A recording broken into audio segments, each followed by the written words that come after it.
Good afternoon, everybody. Good morning, Julia. Thank you for logging in today. And welcome to the Thursday colloquium. Our speaker, Professor Julia Yeomans, is really no stranger to Bangalore. She has visited us many times and has told us on several occasions about her fascinating research. Professor Yeomans is the head of the Rudolf Peierls Centre for Theoretical Physics at the University of Oxford and Pauline Chan Fellow at St. Hilda's College. She's a Fellow of the Royal Society and was awarded the EPJE Dijon Lecture Prize. She has a humongous list of achievements. She applies the techniques from theoretical and computational physics to understand systems in soft condensed matter and biological physics. Her current research interests include active matter, which she's going to tell us about today, mechanobiology, droplets, wetting, superhydrophobic surfaces, and today she's going to tell us about active defects in biological systems. Her talk title is Self-propelled Topological Defects. Professor Yeomans, thank you so much for giving us the talk today, and the screen is now all yours. Okay, thank you, Ranjini. Thank you very much for inviting me, and thank you to everyone who's listening. It would, of course, be much nicer to be there in person, and hopefully I can again before too long. But the sun is actually shining in England today for the first time for about a month. So I'm going to talk about active matter, and in particular, self-propelled topological defects. So let's start. What do I mean by active matter? Well, active matter is material which takes energy from its surroundings and uses it to do work. And so it's always transducing energy, and it's meant to do this. It's meant to operate out of thermodynamic equilibrium. So to a physicist, we're used to things like liquids and gases always moving towards thermodynamic equilibrium. Active matter, you really don't want it to get there. It's meant to always be taking in and using up energy. So why do I care about active matter? Well, first of all, biology is active. Biology is always meant to be moving. And this, for example, is a layer of cells plated on a dish. And the cells don't just sit there. They move around. You get flows, you get patterns, and actually you get large scale movements. These particular cells start moving around the Petri dish. And how these cells move and how they move collectively is still not really understood. One of my favorite experiments at the moment is due to a group in Chicago. And what they do is look at the rotation of cells on the inside of a Drosophila egg. This is the egg chamber, and it's lined with a layer of cells, and the cells move round and round in a very regular flocking pattern. So I showed you this random motion of cells. These particular ones set off in one direction like this.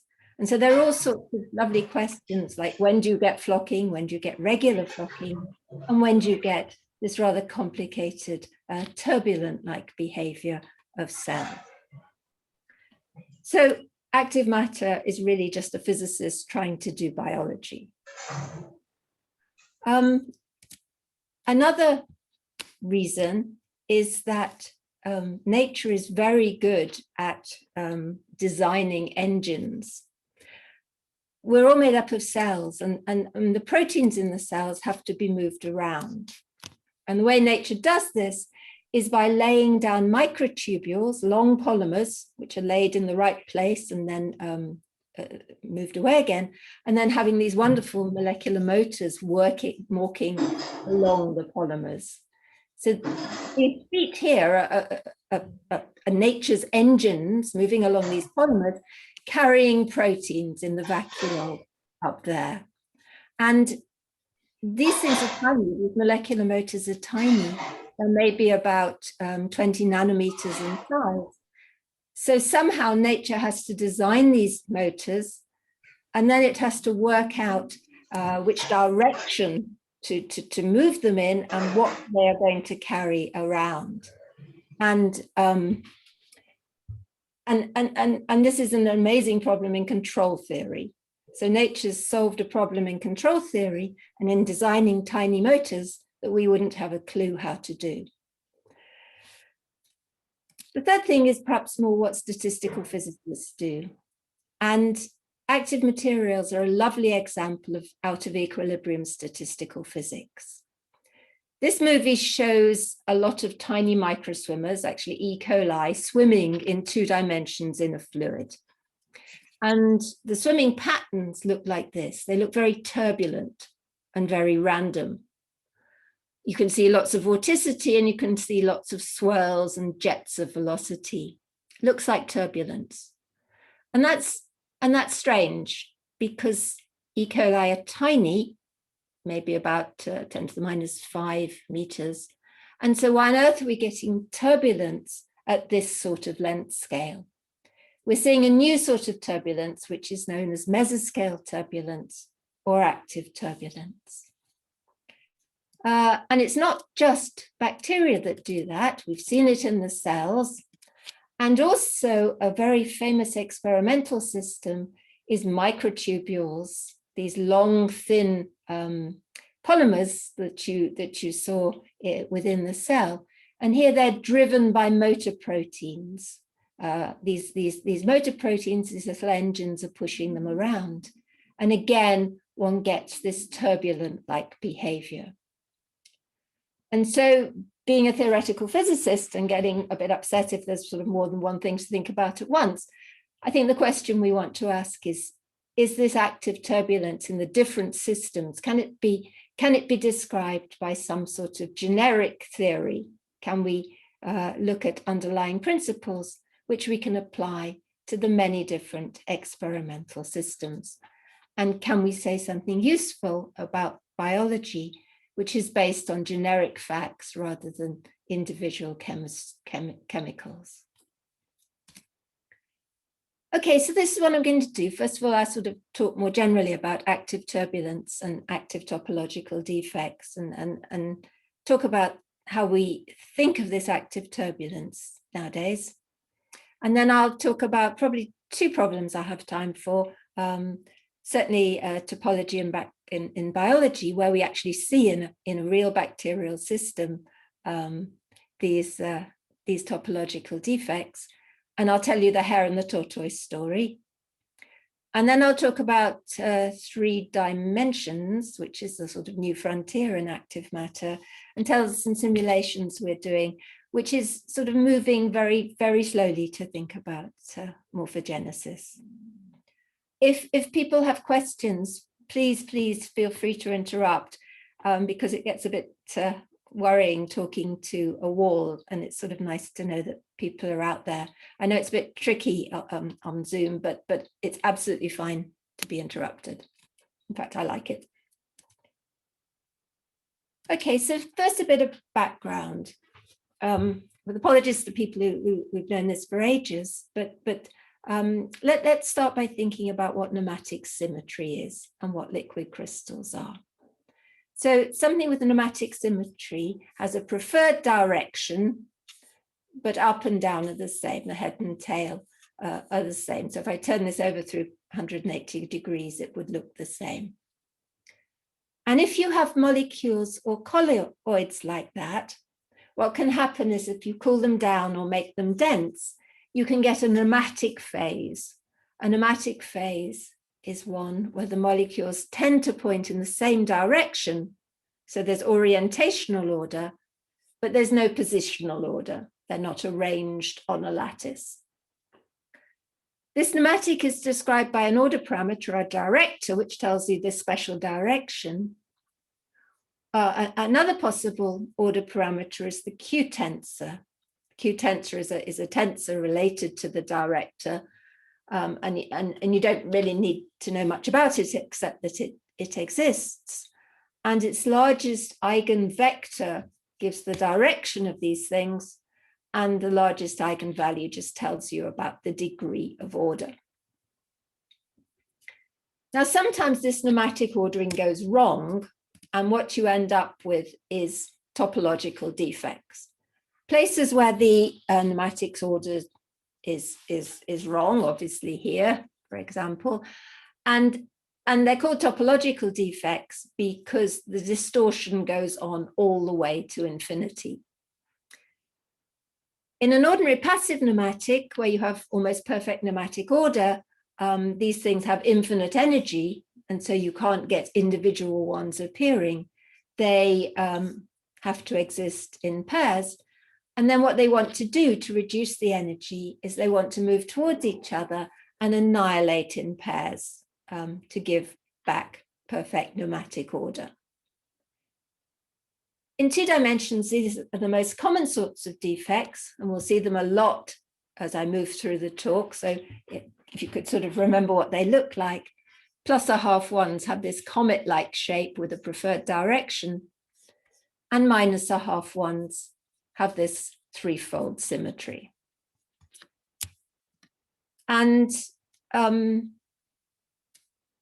we're going to talk about these topological defects in active systems, but first let me just write down the equations of motion of these passive nematics. Now this is loads of horrible maths, but don't worry because they're going to be 2 slides of it, but I wrote it down for anybody who's interested, but really just concentrate on the bit in the boxes. What I'm writing down here is the continuum equations of motion for a nematic phase. So it's pretty much like Navier-Stokes equations, but extended to this fluid where the molecules have this nematic structure. So first we need an equation for the order parameter. So the order parameter is advectored by the flow. This S is there because I've got a long thin molecule, and so these things are turned by any sort of shear flows. And then if you turn off the flow, you relax to thermodynamic equilibrium, and that's encoded in this term here. H is just a derivative of the free energy, and we use a Landau-de Gennes free energy, which is basically just an expansion in the order parameter. That tells me how the order parameter moves. That's going to be coupled to the velocity field. And here's the equation for the velocity field. This looks just like Navier-Stokes. That's because I've sort of defined things which hide a mess, but it's not so different from Navier-Stokes. This tells you about the advection of the velocity, and then this is the derivative of the stress tensor. The stress tensor includes the usual viscous term where this E is derivatives of the velocity. And then it also includes a horrible mess, which is an elastic term, which just says that if I have a liquid crystal molecule which is moving, it sets off the fluid moving as it turns. Okay, but the main thing is that we know very well how to write down these equations. They've been solved in lots of cases, and they work really well. That's for a passive nematic. How do we take these equations and change them so they describe an active nematic? And maybe the easiest one to think about at the moment is this loads of little swimmers swimming around in a fluid. So the thing we have to add is the extra stresses, the extra velocity fields created by these little swimmers as they move. So here is a picture of one of these little swimmers and the flow field, the far flow field around it. These are actually experiments from Ray Goldstein's group in Cambridge, averaging the flow over lots of little swimmers. And the thing to notice is the symmetry of the flow field. You can see that the flow field has nematic symmetry. This little swimmer plunks fluid out at its ends and then pulls it in from the sides. The reason for this is that it's a self-propelled particle, an active particle, and so you can't have a single force acting on it because there's nothing there to produce the force. it has to move due to equal and opposite forces, which it exerts on the fluid.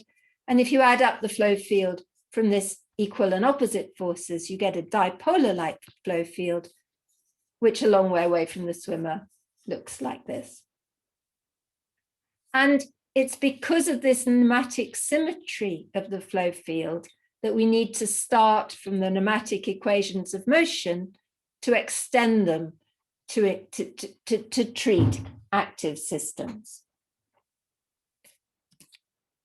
So this is what we had. This was the equations of motion for a passive liquid crystal. The extra thing you have to add in to describe an active system is just one extra term in the stress, an extra term in the stress tensor. Turns out this extra term is proportional to the order parameter Q.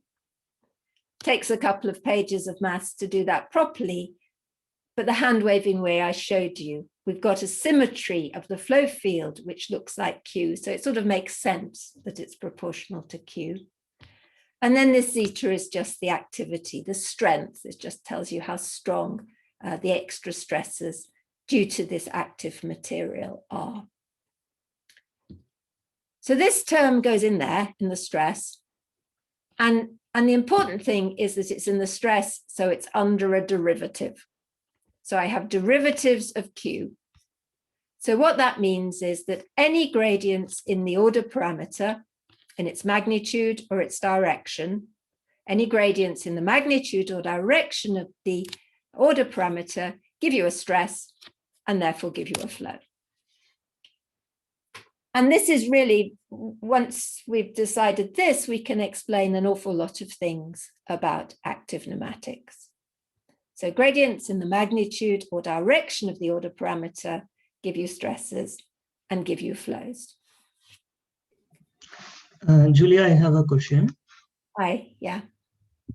So in the case of the stress parameter that you are accounting, in the real case, the stress can come from the motion of the ecoli, and also the surrounding medium has an internal flow. So this stress term will it account all the stresses that contribute to the motion of the active particles or active swimmers? It's the extra bit because you've got the active particles in there, but the background flow is already in there. And it's already in there in the passive liquid crystal equations. I see. Okay. Yeah. Thank you. Good. Are there other questions?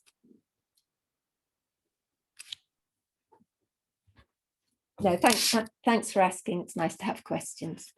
So first of all, let's just think what happened. Oh, it was nice to frozen my screen. I hope that works. Okay, so now let's think what happens as a result of this. The first thing that happens is that there's an instability in the nematic order. If I start off with a nematic state and there's a small fluctuation, a bend fluctuation, say, this means that there are gradients in the order parameter. Gradients in the order parameter induce flows, which happen to flow like this if you work it out. And so that's going to increase the instability. And so in the mathematical terms, if you do a linear stability analysis, the nematic state is unstable to these active flows.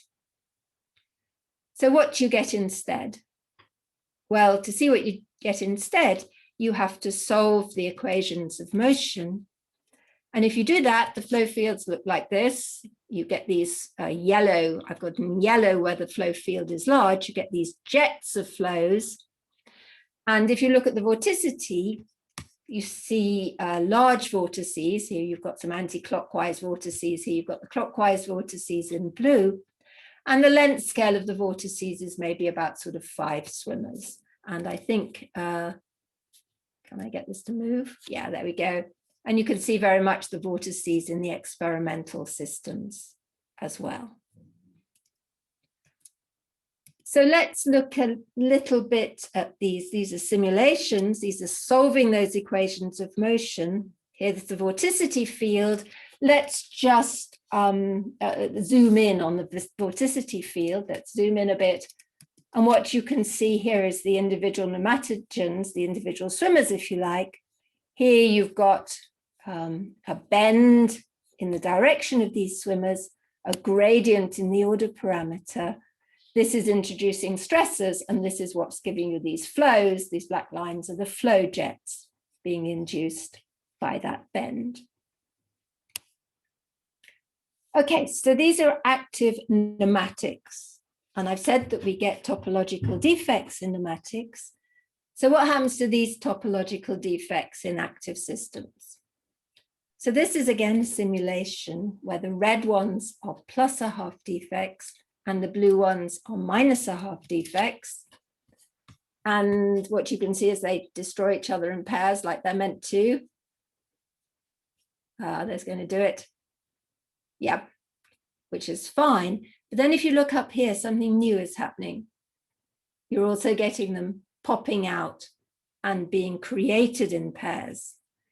So eventually you end up with a steady state where the number of topological defects is constant, and you get plus or minus a half pairs, which are sort of moving around, mixing up. They get created, the plus a halves moves away, and then get destroyed with another minus a half. The reason these things can escape from each other when they're created is that the topological defects are self-motile. This plus a half one here, you can see that there's definitely a gradient in the order parameter. Therefore, you get stresses and you get flows which push the defect in this direction. This one here also creates flows. Because of the symmetry, they balance. So this one has a polar symmetry, and so it moves in this direction. This one creates flows, but it doesn't actually move. And you can probably see, if you can see these things being created, the plus a halves tend to zoom off. And so that's why they're not destroyed again straight away. So they're being created and the plus a half moves off. This is all superimposed on the background flows. So this shows what the flow fields look like. And we'll see this again later on. So if you could remember it, here's the flow field around a plus a half defect. And it's got these two vortices and the thing moves in that direction. Here's the flow field around a minus a half defect. And that has 6 vortices arranged around the minus a half. Julia, there's a question. Hi. Tori, would you just switch on your video and audio and ask? Am I audible? Yes, yes. Hello, Julia. So Hello. I was just curious about your the vorticity plots that you showed.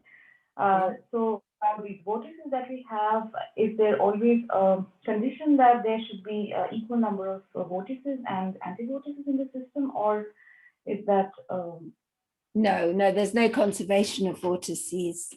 There would be if we were at high Reynolds number, but because it's low Reynolds number, it's very different from inertial turbulence. Okay, and the color codes that you showed in the vorticity plots, what do the bright blue and red patches mean?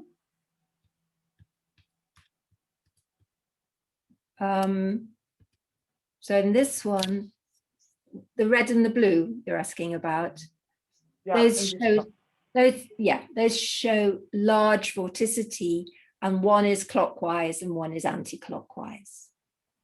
Okay. So they're just a scale for the vorticity. Thank you. Sorry, Julia, just clarify, is this also true for 3 dimensions? It is irrespective of the dimension? Yes, but the point topological defects are replaced by disclination lines. And if I get that far, we'll talk a bit about 3 dimensions later.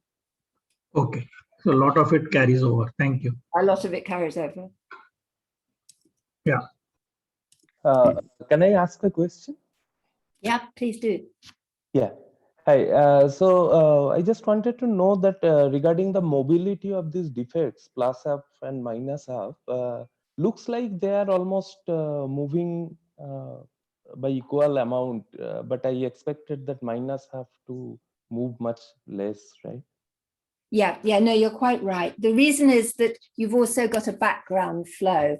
Any local distortion of the director field induces a flow, as well as the defects.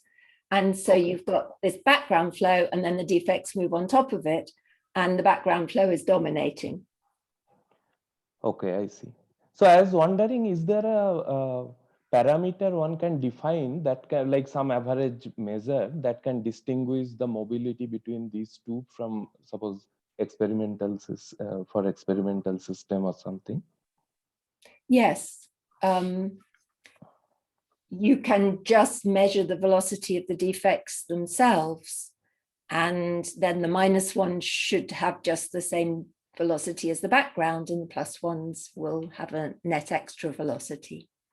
Okay. So that's been measured both in experimental systems and in the simulations. Okay. Okay, thanks. Yeah. So this is an experimental system, and this is really to show you topological defects in one of these experimental systems. This is active turbulence in this microtubule motor mixture. So the sort of stringy tiny white things you're seeing are these microtubules or bundles of these microtubules, and they're driven round by molecular motors. And here is one of these threefold -1/2 defects. And here are these +1/2 defects. And you can measure things like the distributions and the velocities of these defects, and it fits well with the theories. Here's a picture of how these defects are formed. These microtubule bundles tend to bend.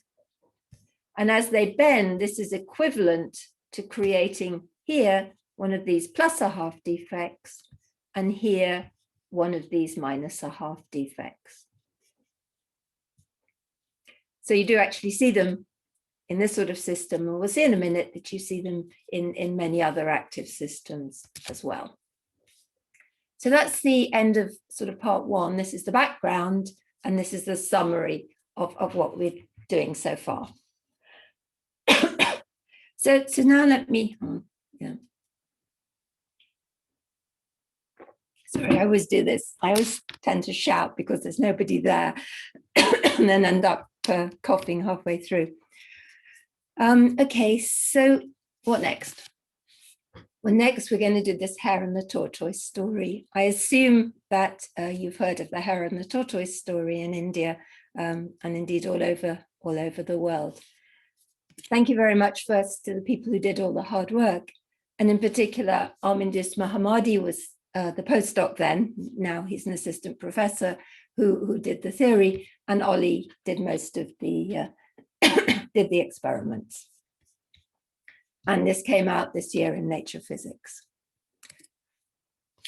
Okay, so this is now talking about a different sort of bacteria, because these aren't swimming bacteria, these are crawling bacteria, and they're crawling around on a surface. They're actually a thing called Pseudomonas, and the way they move is by having these little pili, little hairs sticking out of them, and they sort of pull themselves along using the pili. And if you look at them, you can see that again, these things are an active nematic. They're a nematic in particular because of the shape here. You can see that they're long, thin molecules, as well as the activity that they're generating. And what our experimental colleagues wanted to do was see what happens if you have a mixture of these bacteria which have 2 different speeds. So they mix the wild type bacteria, i.e. the ones that come out of ponds, with ones which were genetically modified to move faster by putting in more of these little hairy pili on the edge. So you had 2 populations, one of which moved approximately twice as fast as the other. This shows the distribution of cell speeds of the wild type and of these things, delta PLH, the faster bacteria. So this was the puzzle. We, at least the experimentalists, looked how quickly colonies of the slow bacteria expanded and colonies of the fast bacteria expanded. So the colonies are off to the right of the screen, and we're looking to see what happens as they expand outwards. And they expand mostly by motion. There isn't much cell division. So you can see that these are the slow ones and those are the fast ones.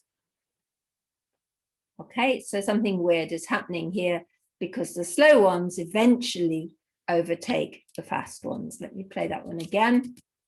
Slow ones at the top, fast ones here. And the slow ones are overtaking the fast ones.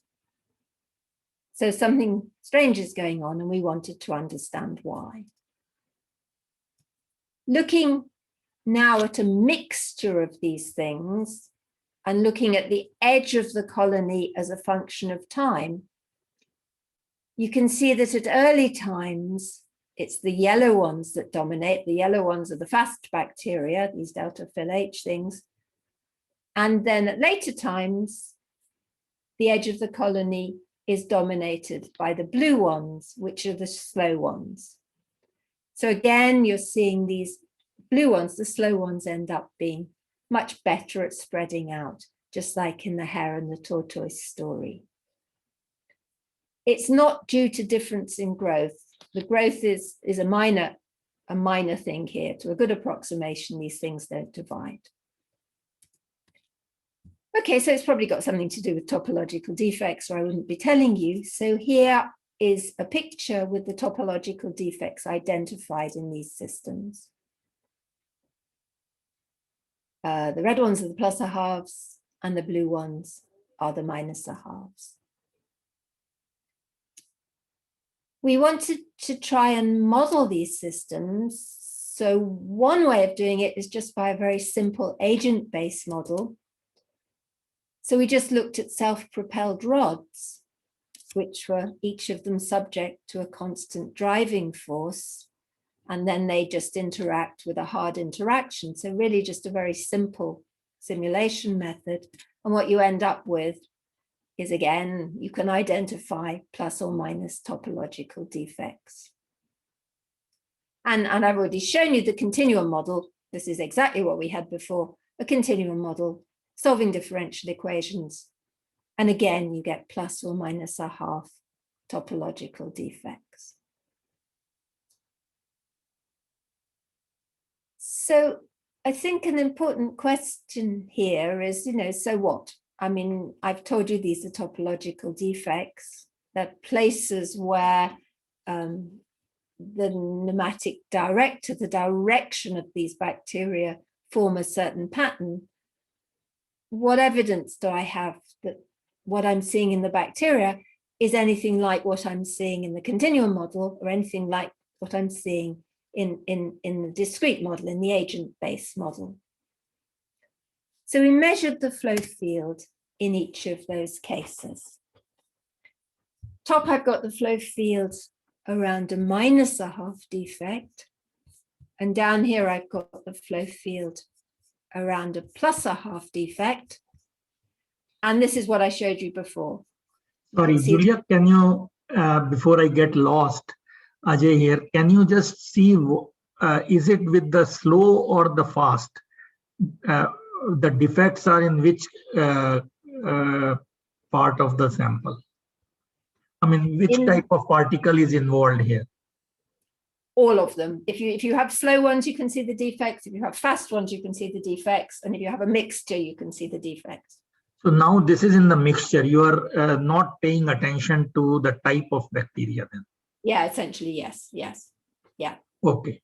Yeah. So that distinction is not being kept track of. Okay, thank you. At the moment, yes, that's right. Yeah. Right. So this is the picture we had before. This is the continuum theory. Up here, we've got this six-fold symmetry. And down here, we've got these plus a half, and you get these two vortices. If I look at the rod model, this simple agent-based model, I have fluctuations, so it's not so clear. But again, you can see this six-fold pattern and the two vortices here. So that sort of looks the same. And then in the experiments, again, it gets even more noisy, but you can pick out these 6 vortices here, and you can pick out 2 vortices in the plus a half defects. So at least, I mean, it's not perfect, but at least you're getting the same sort of velocity behavior in the 3 cases. So I think it's reasonable to assume that the topological defects are acting, at least to a first approximation, in the same way in the 3 systems. So what's this got to do with this Hare and the Tortoise story? So now this is an experiment. It's an experiment looking at a mixture of fast and slow bacteria. The slow ones are sort of the black background, which we can forget about. And what we see is the fast ones in yellow. And this goes through twice with different imaging, but what you're meant to see is that the fast ones form clusters. There are the clusters forming. And then this is the same thing again, just imaged in a different way. The fast ones form clusters. And if you look carefully at these clusters, what happens is that in them, the bacteria are sticking up. They're perpendicular to the surface. They are verticalized, if that's a word, but it probably is an American word. Okay, so they're sticking up away from the surface. And what happens is that these clusters grow, but they grow much more efficiently for the fast bacteria. So let me tell you the answer and then the evidence. So what is happening is that 2 plus a half defects, which are motile, are coming towards each other and approaching each other just by chance. They tend to move around each other. Essentially, they repel each other, and so they sort of end up in a sort of orbit. And that sets up flows, and the flows push the bacteria to point out of the plane. If you do this with slow bacteria, it happens, but the amount of energy isn't enough to keep the bacteria pushing out of the plane. They fall back down again. If you do it with the fast bacteria, what happens is that these are much more efficient. The verticalized regions form more easily, and then other bacteria join them, and they form a nucleus of these verticalized regions. And once the bacteria are vertical, they can't move, and they get taken out of the bacterial pool and they can't expand. So the fast bacteria are trapped by this verticalization mechanism. Let me show you simulations to start with, just to show how it works. On the left, I have the slow ones. On the right, I have the fast ones. These 2 defects are aiming towards each other. They push the bacteria upwards. The slow ones just fall back down again, but the fast ones create a verticalized region, which if I had a bigger simulation would just grow and grow. So let me show you the same thing in a bigger simulation. Here's the slow ones, here's the medium ones, and here are the fast ones. And the fast ones form these verticalized regions, which mostly have fast bacteria in them. And so the slow ones are sort of left to get away and to escape. Okay, so what the real evidence is, of course, is from the experiments. It's just a bit harder to see what's going on. Excuse me. Madhusudana, I have just a question. This looks very much like the escape of the director in the 3rd dimension for a +1 defect. Yeah, that's what we thought it was. This is what I thought it was to start with. And I'm sure there's something of that. Okay. But these are really too big for the thermodynamics to work. And so we think it's actually flows that are doing it. But you're right, it's essentially the same thing. Okay, certainly the same geometry. Okay, thank you. the other thing is that makes this a bit different. Sorry. I have a question. Yeah, go on. Go on. Sorry. So if I understand correctly, when 2 plus half defects are annihilating, that is one of the source for having the clusters in the mixture. Is that right? Yes, not annihilating. They because the plus or halves wouldn't annihilate. They just sort of come close to each other. Oh, I see. Yeah, true. You have to have them annihilating plus and minus pairs. Yeah. Yeah. So I am just wondering, like, why that preferential inclination in the mixture? Why not in the individual solutions? For instance, if I consider just the case of sample with a fast-moving bacteria, why there is no preference to 2 plus half defects come closer and this cluster formation? Why only in the mixture? No, it does. It does. If you just did the fast-moving bacteria, you would see these clusters form. And if you just did the slow-moving ones, they'd form less efficiently. And then when you have the mixture, the fast ones tend to get stuck much more easily at these fast-moving clusters. Sorry, at the defect sites. Okay, so the approach of 2 plus half defects are enhanced in the mixture. Is that true? They are moving faster in the mixture. That's right. They tend, Okay. well, I mean, yeah. I think you're getting at, and I think you're right, the fact that once these things are formed, it tends also to be the fast-moving defects that get stuck there. Perfect. And that's certainly true. Yeah. Thank you. Yeah. Good point. I have a question. Yeah. How after they are verticalized, how long do they remain like that? I mean, finally, they would like to also get detached, right? No, they're stuck. Once they're verticalized, they get the fast ones tend to get stuck.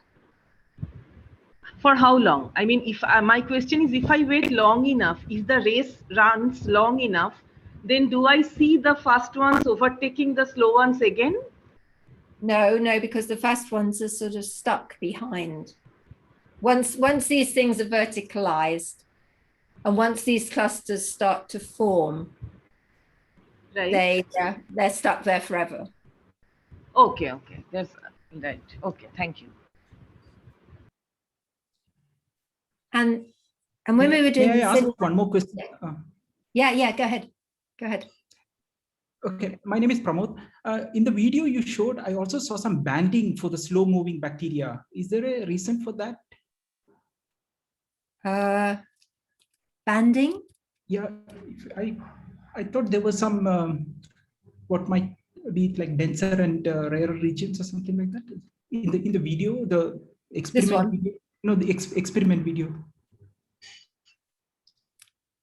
I don't think sorry, pressing the wrong button. Oh, rats.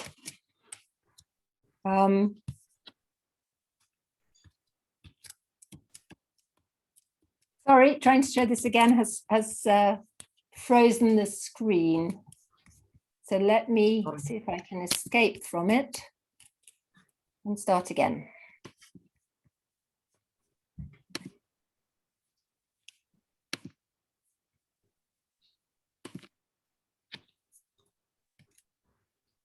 Does that work okay?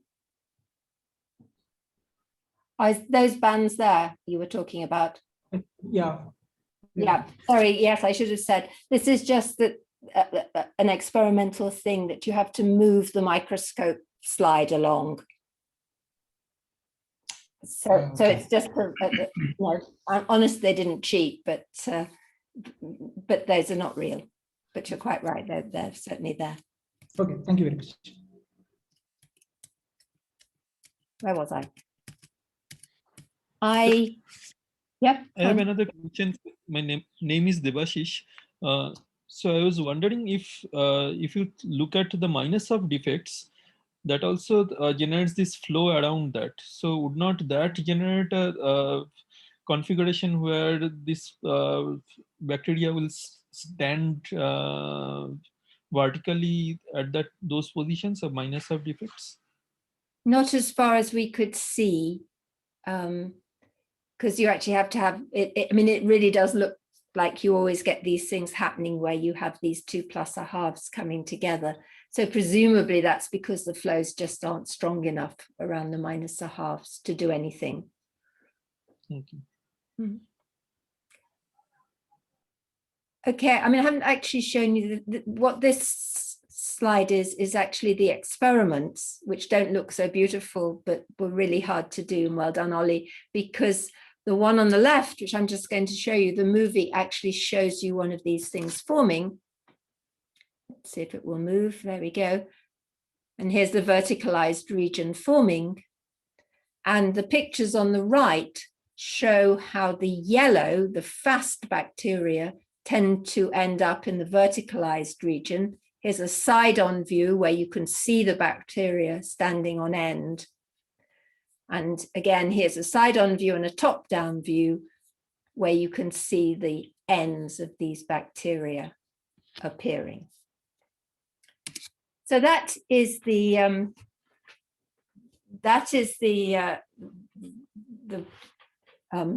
conclusions that I have. Okay, that it seems like this is a system where nature has organized it so that bacteria, wild-type bacteria, have just the right speed. If they move too slowly, they wouldn't get anywhere. If they move too fast, they interact through these defect-like configurations and get verticalized and stuck. This is, of course, a very special example, which is cute, but probably not widely known. But people are finding these topological defects now all over the place. There's some very nice work from Princeton where they show that if you start with a bacterial layer of a different sort of bacteria, whose name I forget, then the second layer forms at topological defects. Topological defects are regions of high stress, and so these are places where bacteria can break through to form new layers. So let me finish this by showing you the movie. I hope I've managed to turn off the sound, but I probably haven't. Let's see if we can do it. Oh yeah, I did manage to turn off the sound. Okay, so this is the real thing.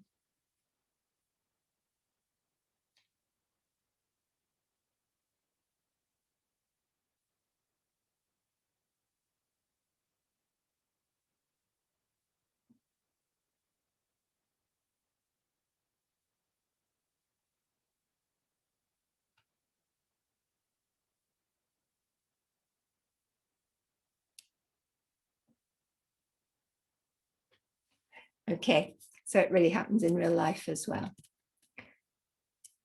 We've had a lot of questions, so I won't pause now, but I'll move on. And the other thing I want to talk about is 3 dimensions. So we'll miss this bit out. And the 3-dimensional work, thank you very much to Liam Rusker, who's a graduate student with me. Liam has been stuck at home for the past year, sort of getting on with things on his own, and he's done a brilliant job. So we're now in 3 dimensions. This is this microtubule motor protein system in 3 dimensions. And these are experiments carried out in Zvonimir Dodik's group. You have to be clever and put the microtubule motors in a background of nematic colloids to make them nematic enough for this to work. But if you do that, you can see what is disclination lines. So this is the 3-dimensional equivalent of defects. And this movie shows the disclination lines moving around, just like in 2 dimensions, topological defects moved around. These disclination lines can't end except on surfaces. They form loops, and this is one of these loops. The loops are formed just like a pair of topological defects are formed. Loops can appear and loops can disappear. And apart from the shape of the defects, things tend to behave pretty much the same in these three-dimensional systems as in 2 dimensions. So this is one of these disclination lines. And what I'm showing you is a cross-section of the disclination line. So these little ellipses should really go backwards into the paper. And the point is that sometimes the cross-section looks like a -1/2 defect. And sometimes the director field on the cross-section looks like a +1/2 defect. And the new thing you can have in 3 dimensions is twist defects, where the director can tilt out of the plane. So what we wanted to do is look at droplets of 3-dimensional active nematics. So we're solving these nematic equations of motion in 3D drops, and the drops are allowed to deform, and they're allowed to deform just like an ordinary drop, and how much they deform will depend on the ratio of the activity, which is driving them, the flow fields inside, and the surface tension. And the one on the left is a picture of these disclination lines. They're allowed to be lines, not loops, because they can stop on surfaces. And the one on the right just shows you where the disclination lines are intersecting the surfaces.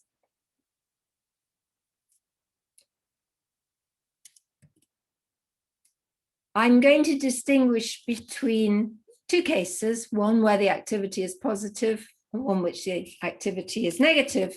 And it doesn't really matter. It just means that the flow fields, the nematic flow fields, have different directions in the 2 cases. If you have zeta is positive, if you have extensile flows, what happens is that the nematic director tends to lie in plane on the surface of the drop. That's just a consequence of the flow fields which are set up. We've labeled this in light brown. You can see that an extensile drop tends to be light brown, and it means that these nematogens are parallel to the surface of the drop. Here's the distribution of cos theta, the angle between the normal to the surface and the direction of the director field on the surface. And you can see that it's peaked around 0, around 90 degrees. If you change this sign of the activity, the flows tend to push the director so that it's normal to the surface of the drop. This is dark brown here, and you can see here that you get a very different distribution. You get theta, cos theta close to 1, and so theta is 0, and so the nematic director points in the direction of the normal. This is called active anchoring, and what it is that it's flows. The flows set up tend to organize the direction of the director on the surface. And here's this actually happening in a real colony. This is cell division. Cell division acts like extensile activity. Extensile activity wants things at the surface arranged tangential to the surface. And you can see this happening in this colony. And you can also see a topological defect appearing in the colony. So what sort of thing can we get happening in these drops if we have an extensile drop or if we have a contractile drop? We were quite surprised at the different structures we could get. And there's an awful lot more still to do understanding this. So it's a little bit of a list of, wow, look what happens. But I'm going to show you 3 different possibilities of the sort of things that can happen in these 3-dimensional drops. First of all, if you have an extensile drop, this tends to happen. The thing tends to put out arms. See the arms forming, and then because of the surface tension, they relax back again. The reason for this is, again, the flows. These arms form where you have topological defects. It turns out in these extensile systems, the topological defects tend to produce flows which push the arms out. This is a really new slide. All right, so it's not all very beautiful or anything, but you see, one of the things wrong with this is the arms form and then they collapse back again because of the surface tension. So what we wanted to do is reduce the surface tension. So we reduce the surface tension. If you do that, you have to increase the curvature energy or the thing becomes unstable. But if you do that, what you can find is that these arms can form and remain stable. Up to now, we've only done it in 2D. You'll see that we've also got cell division in here, because if we didn't have cell division, we need to create more stuff. But we're getting arms forming. We're getting these arms forming and being stabilized. Similar things are seen in experiment. Indeed, in the original experiments on this active stuff, you'll see tiny arms are being formed. These arms are formed at topological defects. They're much thinner than our arms, but that really is just a computational thing that we really can't look at the difference in length scales in the same way that can be done here. Those are extensile systems. If instead we have contractile systems, the director on the surface wants to point out of the plane, and then it gets confused because these topological defects that form have to have at least one region where the director is in the plane.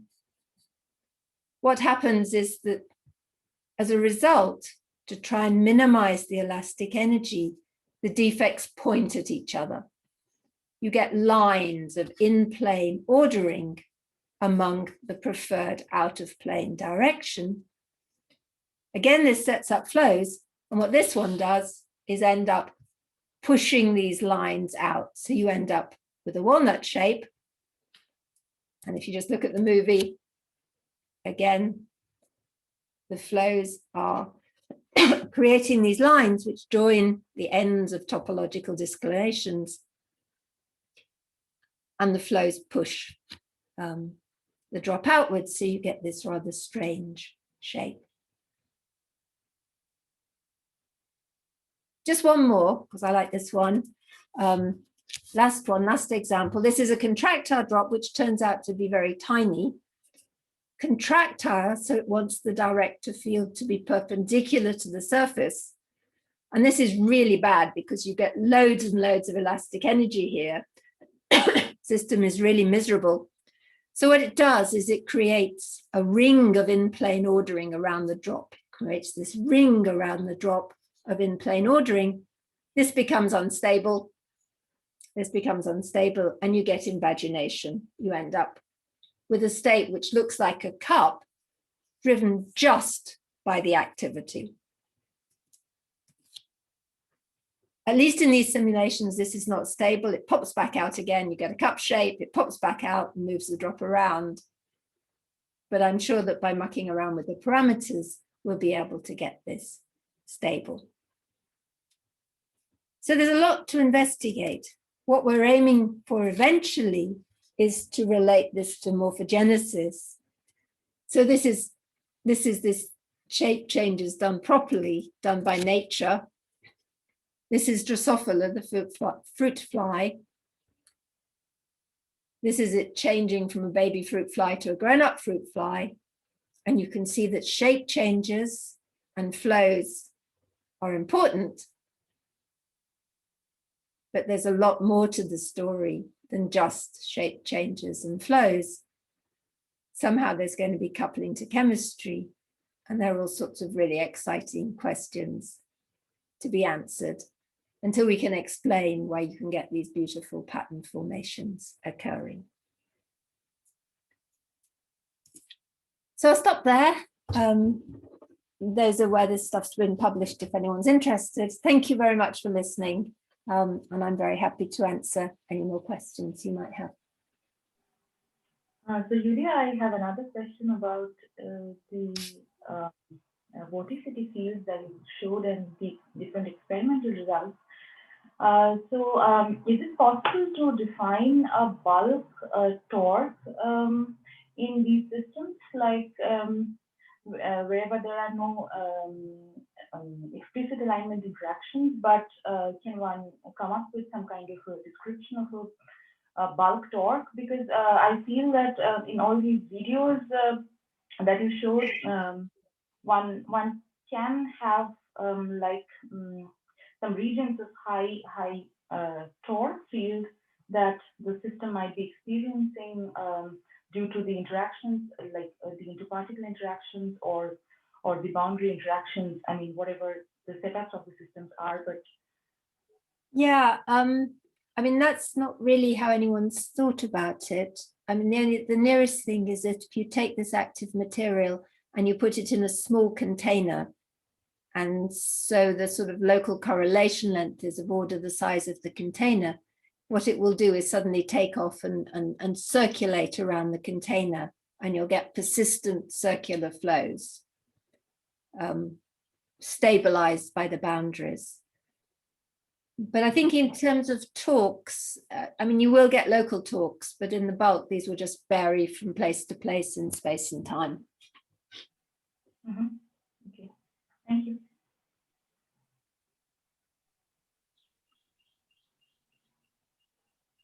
Are there any other questions?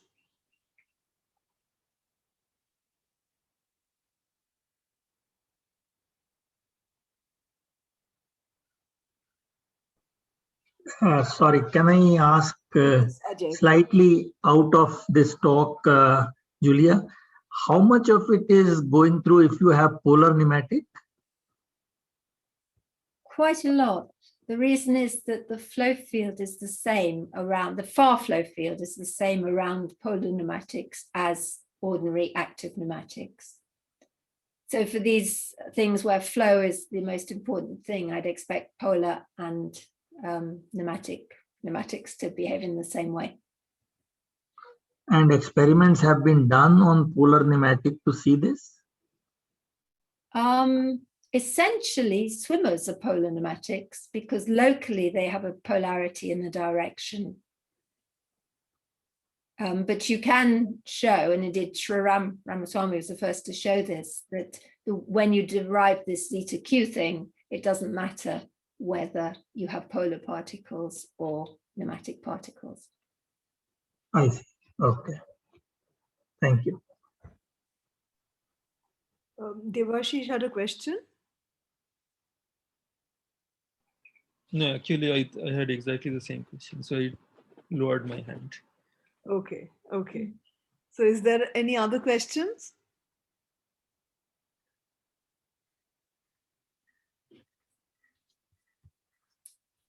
If there are no more questions, let us thank Julia for a really, really interesting talk.